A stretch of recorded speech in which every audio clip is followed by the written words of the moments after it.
Well, good morning. It's my first time live this week. It's Friday, so usually, I have something coming out every single Monday, Tuesday, Wednesday, Thursday, and Friday mornings. However, this week has been tremendous. It's been tremendous with a lot of change, a lot of obstacles, and certainly a lot of opportunities that I've been able to overcome and put into place. So one of the things that a few weeks ago one of my mentors had talked to me about was serenity and how important it is. And it was in a time where I had a lot of chaos happening around me, and I've been working really hard, and I felt like, you know what, something's got to give, and magical's got to happen. But I'd been feeling this for a while, like I should be over here, not where I am. And this is a feeling I know a lot of us get out there, is where you feel like you should be somewhere else, or you should be farther along than you already are. And then where you are feels like it's dissatisfying. And based on the amount of effort I'd been putting forth and the way things were going and how much value I felt like I was creating, I was feeling like, you know what, I'm not getting as far as I need to get. And this is one of the reasons why it's so good to have a mentor, because they kind of put you in check. And he said to me, it was Bob Proctor, by the way. You can check out his stuff. He's got a bunch of free stuff on YouTube. Great guy. He's like 85 years old and has probably more energy than I do. He said to me, you know what? Pick up As Man Thinketh. And it's a book by James Allen. If you've never read it, it's like 72 pages, depending on the cut you get. The bigger ones have 48 pages. Great book. Something I actually had when I was growing up. I got to read this. He said, pick up this As Man Thinketh, which I already had, super old. You can see how old it is. And read the last chapter. Just read the last chapter every day for 30 days. And at this time, things were going pretty smooth, and I felt like, well, that is the weirdest advice I'd ever gotten from him or anybody else, because it just seemed like serenity didn't seem like the issue. And peacefulness didn't seem like the issue. It seemed like productivity was the issue. And what actually ultimately had to happen was some chaos ensued this last month. And I'll fill you guys all in on in later videos once I have it all shake out and my methodology works out and I can have a lesson from it. But right now, I'm still in the process of learning it and feeling it. So this chaos ensues in my life, and it would have been so easy for me to get caught up in it and be stressing out and freaking out. But the fact of the matter is that I am here, I have an amazing life, I have great people around me, and I'm really enjoying myself.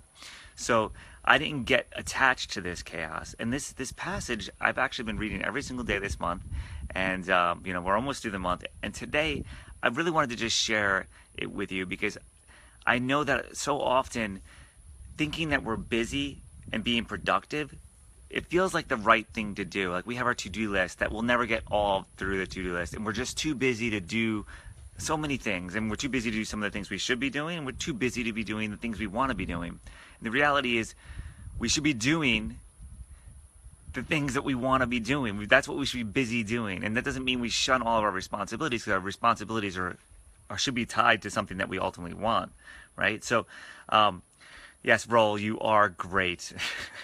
glad to hear you know it too. So I wanted to just read the first passage from this and kind of just break it down in some connections that I had today, and hopefully it will help you to kind of take a look at your busyness and the things when you feel like I'm too busy to do this or too busy to do that, and maybe help you to find a way to find some peacefulness, to realize that the space that's between when we're producing, that's when we're appreciating, right?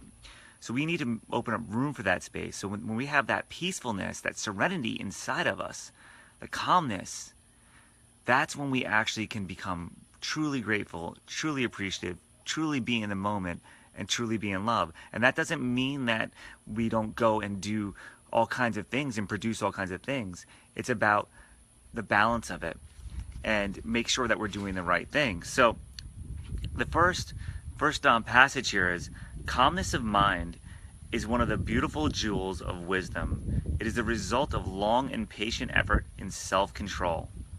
Its presence is an indication in ripened experience and of a more than ordinary knowledge of the laws and operations of thought.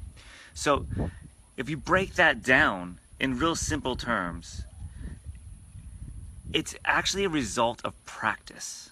Calmness is a result of practice. And when you actually have that calmness about you, that serenity about you, the peacefulness about you, that's when you're going to be making the best of decisions. That's when you're going to be able to look up at the sky and see how beautiful the clouds are, or feel the heat of the sun on your skin and really appreciate it, or the wind across your face. All these little things that are so important for us to enjoy our days. The tender touch of the person that you love. Or even if you don't have somebody that you love, maybe you have a pet, or maybe there's something you love to do. In that moment where you find that calm and peacefulness, you become completely present. And from there you can move. But if we keep being busy all the time, we don't make space to really feel good. If we've got so much to do, we might have, at the end of the day, we might look at our list and say, okay, I've crossed out these 10 things, and feel good for that one moment, right? When you cross off a bunch of things from your list, I'm sure it feels gratifying. And that's the thing, is you created space to actually appreciate what you've been doing. So make sure that you do this throughout the day. You do this through every single little moment, that you can actually take the time and find a little calmness in your life, because it's so important. It's that moment of appreciation where those light bulbs go on, the intuition come, the great ideas come, and the next move comes and arrives for us. And not only that, when you take those moments, you'll be so present that when you're dealing with others, you can almost read their minds. And it's been amazing, because you can actually understand what's going through somebody's head better than what's going through theirs, because they're so busy and they're so caught up in the moment and they're just moving, and it's like this whole epidemic of ADD. We perpetuate it by throwing more stuff at ourselves. So make sure you take time and exercise that self-control. When that mind starts racing, you can either focus on one thing that you really adore and focus on it, and that's really the easiest way to calm your mind, is just pick one thing that you feels good and focus on it. It will change your experience throughout the day, throughout your entire life. And the other option is to try to think of nothing, and I wish you luck with that. I think a lot of people are scared of meditation because they think they're supposed to think of nothing. It's not. Our mind is going to go. It runs. It just keeps going. That's the way it works. But you can take this focused thought and focus on things that feel good to you, feel like things that you want to accomplish, or things that you just feel great about, and not jump around from all the time. And that's actually true thought. We think because we got so much going on, and we're thinking about this thing and that thing, and the thing that happened yesterday, and the thing that we're scared about in the future, and the thing that we should have said yesterday or the week before.